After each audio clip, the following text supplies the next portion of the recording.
Hello there and welcome to Car Crazy Lancashire. And coming up on today's show, I get to meet a lovely guy who races great big tractors.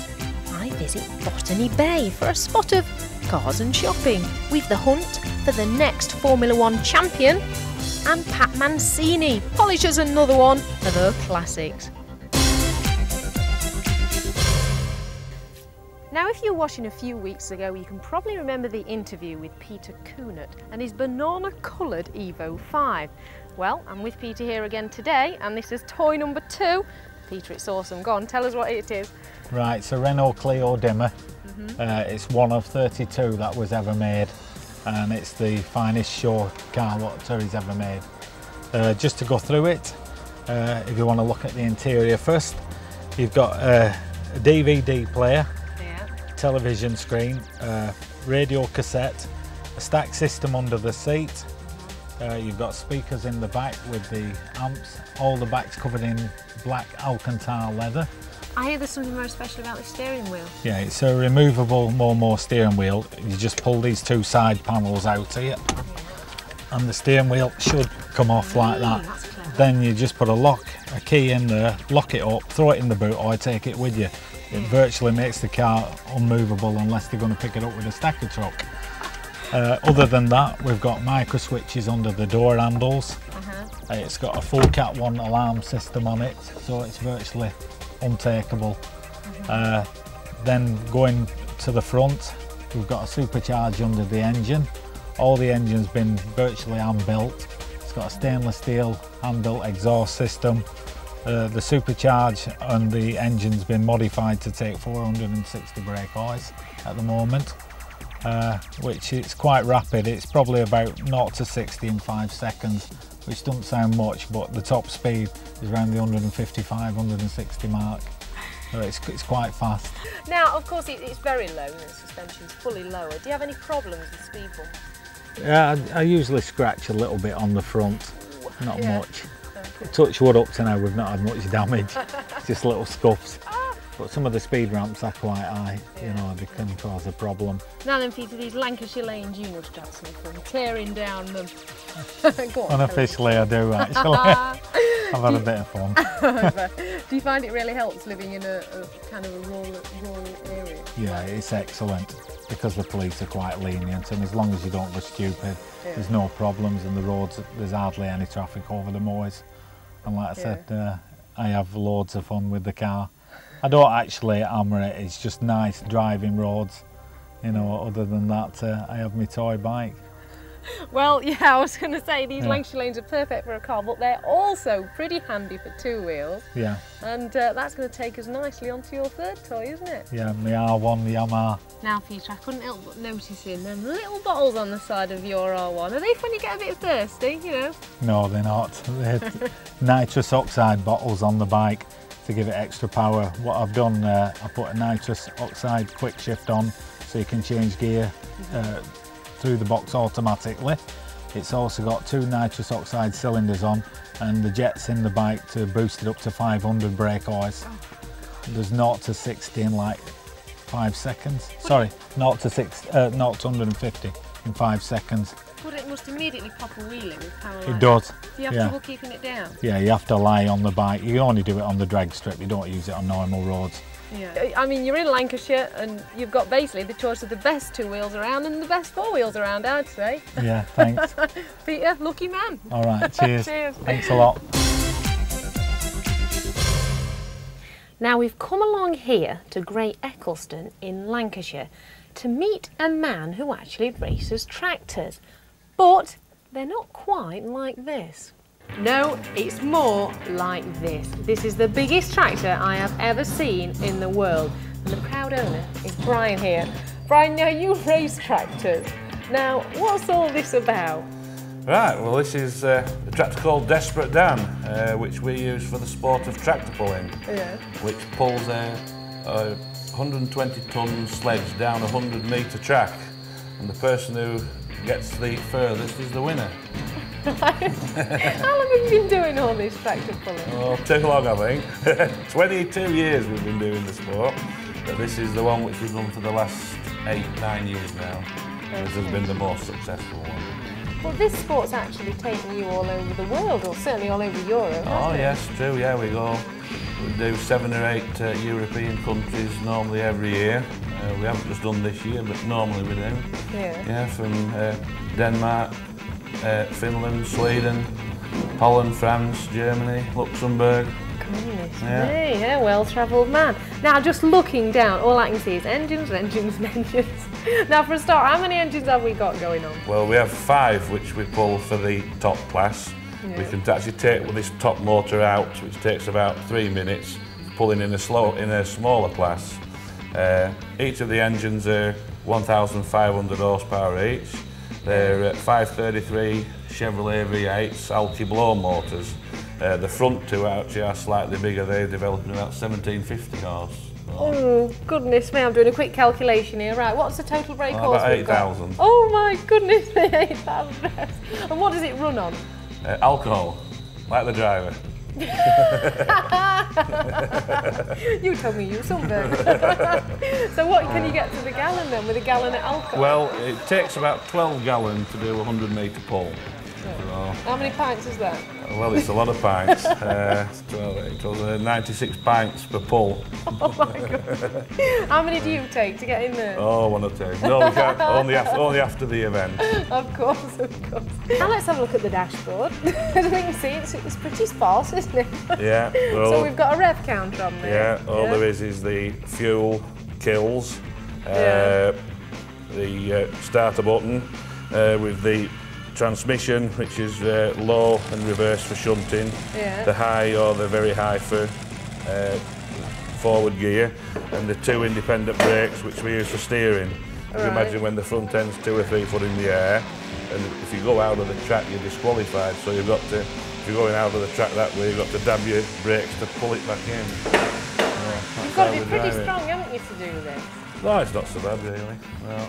Well, you've not got no power steering. Oh, no, well, we don't need it, there's no wheels on the floor, you see, when we're pulling. So what are your aspirations then, mate? Can you see you being a tractor driver for many years to come? Oh, I would think so, yeah. Well, we're still getting a buzz, we'll still do it, I think. But we'd like to go pulling states again, I think that would be really nice, and get among the big guys in the states and see how we shape from farmers from out Rothwell. Oh, but of course you've got to have a few bob to keep this up, yeah? And Yeah, we have had 1 or 2 sponsors. It is bad just trying getting sponsors at the present economic climate, but we are always out looking for somebody out there that wants the name on the mug guards where you sat. well, there's plenty of room, I must say. You get quite a few on here. Oh dear. Well, Brian, thanks for that, and good luck for your future racing. Thank you, Louise. Cheers. Thank you. Now I'm going to have a quick chat with Jonathan Steele here, who's a name to watch out for in the future in Formula 1. So Jonathan, just tell us now, how did you get into it all? Well, it started off in karting, where I left work at the age of 16 to fund my career, in the hope of trying to make something of it, because that's what I really enjoy. And then 2 years down the line, because I'm now 18, it was always in mind of putting my money into this entry racing driver scholarship anyway. Put my money into that, and last Wednesday become one of the winners, luckily enough. Wow, that's fantastic. It's only just happened for you, hasn't it? So were you dreaming of this for a long time? Well, to be honest with you, for the couple of weeks before the final, that's non-stop, that's all I could think about. Oh, sleepless nights and all the rest of it. Yeah. But there were drivers from all over the world, I believe.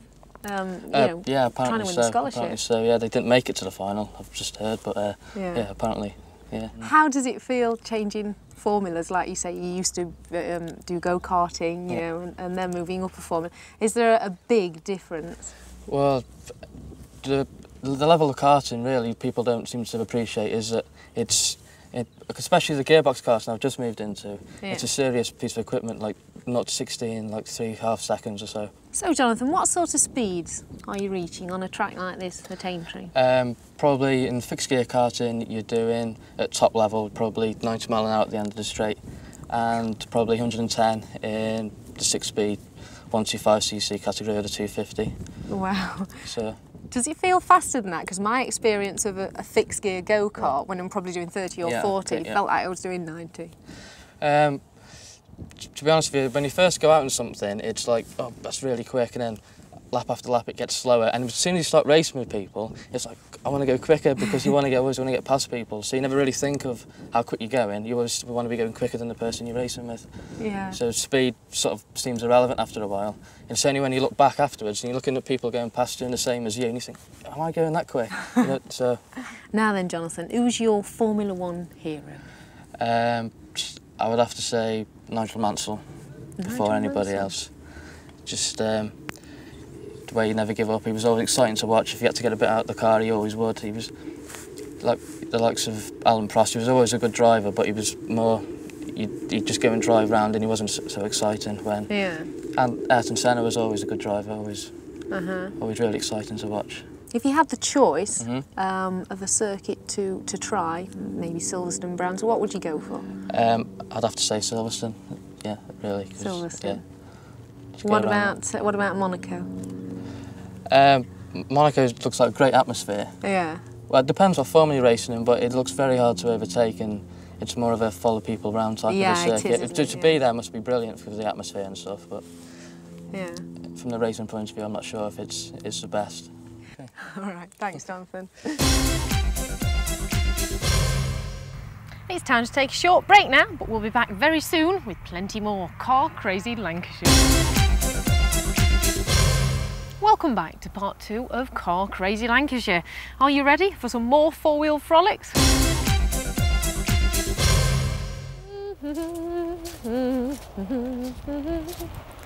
By gum, that's what you call a car, innit?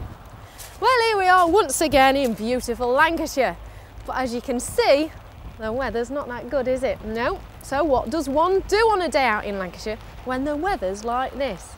Well, we've found a very unique place, because here you can incorporate a bit of shopping and a few motor vehicles along the way. So we've come along to check it out. Now then, once you're inside, you can unearth some right little treasures.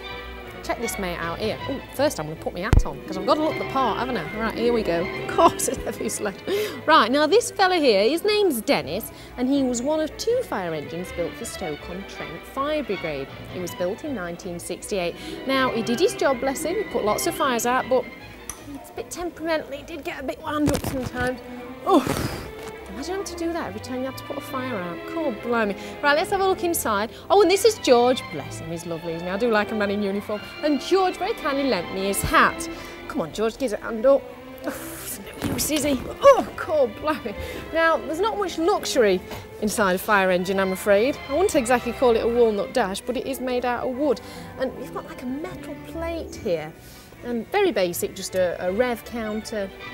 A clock, obviously, you know, tell you, is it tea time yet? It's very basic iron steering wheel and iron foot pedals and a very cranky gear shift. Don't know about all that. Red leather seats though, that's always quite a nice touch, isn't it? Right, moving on, because we've not just got one fire engine. Oh, nearly got 2. Now this one here, this is an Albion. Let's call him Albie for short, because it sounds quite cute, doesn't it? And Albie's quite old. He was built in 1940 and he's been all over the country putting lots of little fires out, so we like him, don't we? Little dinky steering wheel, look, little windscreen wipers. Isn't it all cute? They don't make them like they used to, do they? Right, time for a change of scenery now, I think. Well, George's back in a moment. And we'll don this one. Whew, that's heavy, crikey. Right, now this vehicle over here, it's an M16 multiple gun carrier. Now this would have housed 5 men, which would consist of 1 driver, 1 commando, 2 gunners and 1 loader. Also, 4 machine guns will be placed in the back of here, letting off between 400 to 500 rounds a minute. That's quite something, isn't it? It's fully armour plated, you can see here, that lets down, so, and that goes up. If you fancy a little nap, you could go to sleep in there. We've got a winch here on the front. Get you out of a spot of bother if you needed it. And moving on to this one over here. Now this one is basically a people carrier, which would have carried the soldiers, etc. But what makes them both very special, they were both moved in the 1966 movie Evita, which starred Madonna. So that's quite something, I'd say. I'm not too sure about the paint job though. It's a bit boring, is it? Camely beige colour. Looks like it's been painted with a carrot, but there we are. Right, moving on. Now what have we over here? An old American Edison. That's pretty smart, isn't it? Don't know about the colour though, but I'll tell you what, it wouldn't have looked out of place cruising down Santa Monica Boulevard, was it? But take a look over here at this old oil drum. Now that's pretty cute. Very nice. And this 1920s old petrol pump, eh? Now that is an oldie. Goodness me, I bet my dad's got one of them in his garage. Take a look on the wall here. We've got all these old front grills and those number plates, all these old hubcaps and wheel trims. Look at this one, eh? All chrome. Hey, doubles up as a great mirror though, doesn't it? Do you know what? I think I fancy a spot of shopping.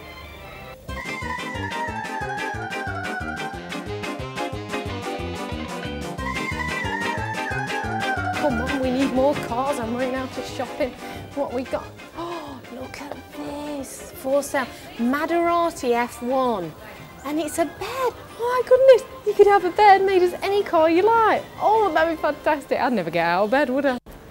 Oh, I love this place. Cars, shopping, cars, oh, look, Dodgems. I love Dodgems. Oh, just look at this. Isn't it fantastic? Look at that. Oh, this shop. Oh, God, that's so gorgeous. Just look at that. A leather chaise longue.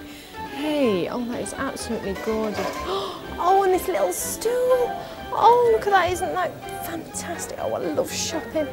Oh, look, 25% off. Isn't that fun? Let's have a look here. Oh, I think I need 25% shaking off my hips. Oh, look, we've got here mirrors. I love mirrors. Ooh. Oh, look, a little bit longer, a little bit slimmer. Oh, that's good, like that one. Nah, a bit too dumpy in that one. Alrighty, now this is more like it. Oh, I look like Naomi Campbell with those legs. Oh, I love this place, fab. Oh, look at that. There's even more cars and shopping. Cars and shopping. Oh, quite a few steps though. Hey, now this is a great collection. Look at all these buses, coaches, fire engines. Oh, there's even an Ovis truck there. My goodness, what have we got over here? Oh, some more cars and beaches. Oh, look, touring cars, modern touring cars. A Porsche and a Mercedes. Oh, isn't it fantastic?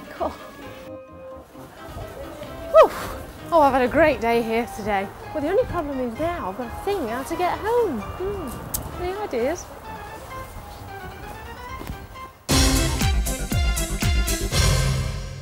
Now then, we're back in Blackpool. We've got our shades on. I'm here again with Pat Mancini and we're showing off, aren't we, Pat? It's all shaded up today. We are, because we've got a very posh car to show off, haven't we? Oh yes, American car.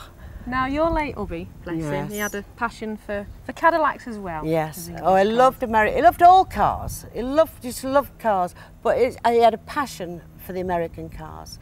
He thought there was nothing like them, the style of them, the chrome and everything. He just had a passion for them. Our first date, he came in an American car, a Chrysler Crown Imperial. And, I thought, my God, what's this? You know, I mean, that was in the 60s.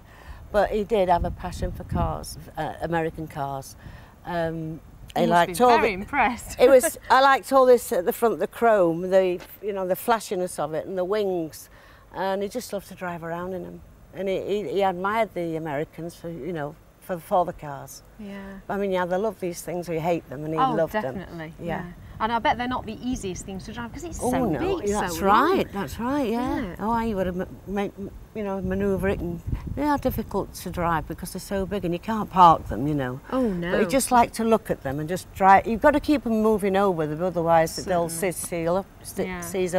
But this might have caused quite a stir, I guess. Oh yeah, I used to get in up the prom, and people looking. He liked that as well. He liked people staring at them. And if you stop, they all come round and have a look. Yes, yeah. yes. Hey, Pat, it's a beauty. Thank you very much.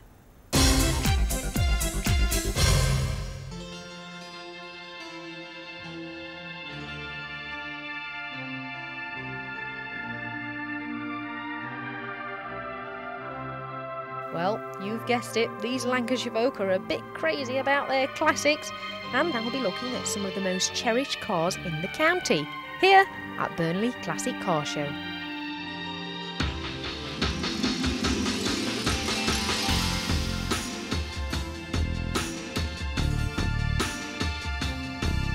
Now then, we're going to take a look at one of the oldest cars here today at Burnley. It's a Morgan and it's got 3 wheels. Now then, Roy, tell us a bit more about it. Well, it's a Morgan Super Sports, Yeah. built in 1934. 2 seats, 3 wheels. It's got the matchless engine, water-cooled. Wow. In the heydays, they would do about 80 mile an hour. Really? Yes. That was pretty fast for all those years ago. It is pretty fast for all those years ago. They used to race them against the Bentleys. My goodness. Yes. Okay, now how long have you had the Morgan? About 3 years now. Is it your pride and joy? Well, yes. Now then, Roy, just before we start it up, just point out to our viewers here what we have on the steering wheel. That's the throttle. Yeah. This is the air or the choke. Yeah. And that's the advance and retard for the ignition. Must be very strange driving with the pedals, if you like, on the steering wheel. Okay, is it very noisy? Put our earplugs in. If it starts. If it starts. Oh. It's not started. Lovely. Well, it's the English weather, you know. It's a bit damp maybe for the old Morgan, but let's give it another try, just to see. No, I'm sorry, the battery's gone. I'll have to push it off. What a shame. Oh well, never mind. Well, it's a very interesting car to see. But I have to get home somehow. Oh well, we'll be pushing him home anyway. Also, whilst trackside, I got the chance to experience Formula One from the driver's point of view. Well, this is it. Just what I've always wanted. I finally got the chance to sit in a Formula One racing car. It feels fantastic. So there's only one thing now then.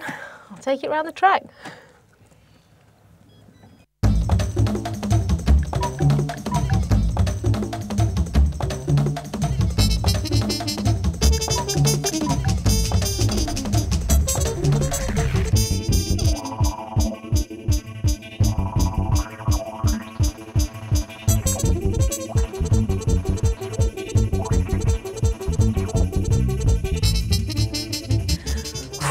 Wow, that was amazing. That was the best thing I have ever done. So my Formula One experience, it's all over, and sadly it's time to go. But we'll see you next time on Car Crazy Lancashire.